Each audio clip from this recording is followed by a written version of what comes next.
Welcome back to East Texas. Now we're getting to an update on a story we've been following for some time, and of course the clock is ticking to get to a decision about the life of Robert Roberson. Let's get into this update that we have, though. I'm going to pull up some details here, and we're going to dive in to the latest. So let's get to it. So right now we're learning that attorneys for death row inmate Robert Roberson say that new evidence stemming from a podcast bolsters his claim of judicial misconduct. I'm going to pull up some video from his time in court, but let's get to the details. So that podcast interview revealed the presiding trial judge, Bascom Bentley, circumvented Roberson's parental rights to allow the removal of life-sustaining care for his daughter. That's according to Roberson's attorneys. Now, Roberson filed a notice of new evidence with the Texas Court of Criminal Appeals on Monday. It argues for a new trial ahead of his scheduled execution coming up on October 16th. Now, Gretchen Sween, one of Roberson's attorneys, said in a press release, and I quote here, it is now indisputable that Roberson's case was infected by egregious judicial misconduct from the outset.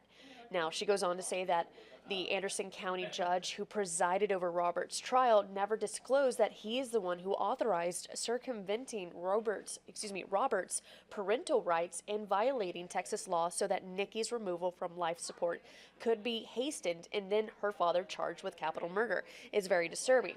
That's her full statement. Now, we also have that statement over on our website if you'd like to see it in full, but nonetheless, Roberson is accused of killing his daughter back in 2003.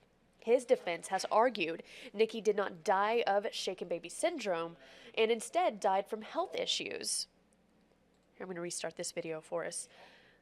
Let's see here. Roberson's attorneys note that Larry Bowman, Nikki's maternal grandfather, said in a recent podcast that Bentley was the one who gave the Bowmans permission to remove Nikki from life-sustaining care, contrary to Texas law. Now, Roberson had initially filed a judicial misconduct claim in August after learning the Children's Medical Center of Dallas told a state lawmaker they had not removed life-sustaining care from Nikki without first confirming with an unnamed Anderson County judicial official. That's Nikki's maternal grandparents had legal authority to make that decision, which Roberson's attorneys say is just not true. Again, we're learning new details here, new evidence that points to a podcast bolstering his claim of judicial misconduct. Of course, this involving the death row inmate Robert Roberson and what's could soon be last-minute decisions on whether or not he will face execution. Again, that's coming up October 16th. This is a ping-pong type of situation with the court systems. We'll keep you updated if this has any impact on whether or not his execution will stay or if it will be delayed or what have you. We'll keep you updated, of course.